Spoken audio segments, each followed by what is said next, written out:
Halo, Assalamualaikum warahmatullahi wabarakatuh. Perkenalkan, nama saya Muhammad Rizkan Pratama dan saya dari kelas PAIE ingin menjelaskan dan mempertanyakan tentang metode khusus pembelajaran PAI, yang dimana materi sekarang adalah pengantar dan urgensi metode pengajaran agama Islam. Masuk ke materi, yang pertama adalah pendahuluan, yang dimana metode pengajaran agama Islam atau PAI ini adalah kunci utama yang dimana dalam menjembatani kurikulum dengan pembelajaran yang menyentuh jiwa peserta didik. Dan juga pemilihan metode yang tepat tidak hanya meningkatkan pemahaman kognitif, tetapi juga menanamkan nilai-nilai spiritual yang mendalam untuk membentuk karakter siswa. Masuk ke materi yang pertama, yaitu metode pembelajaran khusus PAI, yaitu definisi dan urgensi. Pengertian metode sebagai jembatan kurikulum dan peserta didik. Metode sendiri merupakan jembatan yang dimana menghubungkan kurikulum dengan jiwa peserta didik.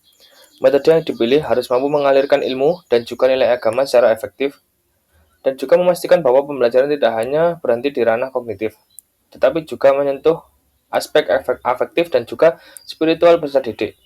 Hal ini juga esensial dalam membangun karakter. Dan tujuan akhirnya adalah untuk membentuk insan kamil. Dan tujuan utama metode PAI ini adalah membentuk insan kamil yang cakap secara ilmu dan mulia secara akhlak. Tidak cukup hanya menguasai pengetahuan agama, tapi juga harus mampu menginternalisasikan dan mengamalkannya dalam kehidupan sehari-hari.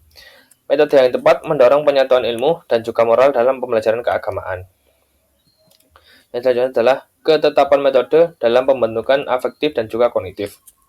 Ketetapan metode menentukan apakah pendidikan agama mencapai hanya aspek kognitif atau juga menyentuh afektif, yang dimana metode yang efektif menyatukan pengetahuan dengan nilai hati, memastikan peserta didik tidak hanya memahami, tetapi juga menghayati dan juga menerapkan nilai-nilai religius dalam kehidupan sehari-hari.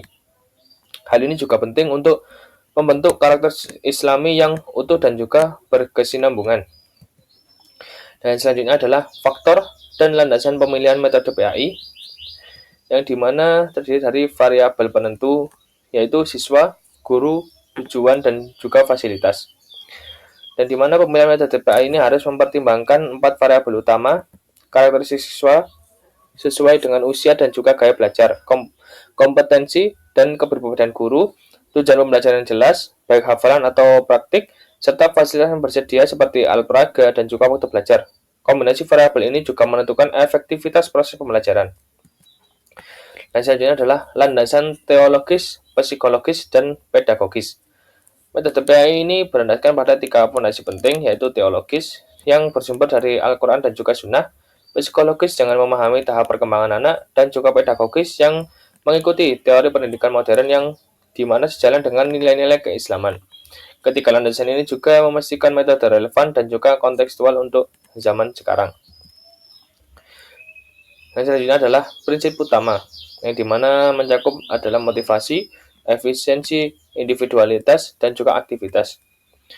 Di mana penerapan metode PAI ini harus berlandaskan prinsip utama seperti motivasi yang memberi gambar gembira, efisiensi dalam mencapai tujuan tanpa pemborosan waktu, individualitas yang dimana dengan memperhatikan perbedaan tiap siswa, dan juga serta aktivitas di mana siswa aktif terlibat yang juga menjadikan pembelajaran lebih bermakna dan juga dinamis. Dan terakhir adalah kesimpulan. Dan kesimpulan pernyataan saya tadi, penerapan metode PAI yang sukses adalah hasil perpaduan antara landasan agama yang kuat, prinsip pendidikan yang tepat, dan penyesuaian dengan karakteristik materi. Dan juga metode menjadi pelayan tujuan pembelajaran, bukan hanya sekedar teknik, sehingga menghasilkan insan paripurna yang cerdas dan juga mulia. Dan juga pendekatan ini memastikan integrasi ilmu dan akhlak dalam proses pendidikan agama.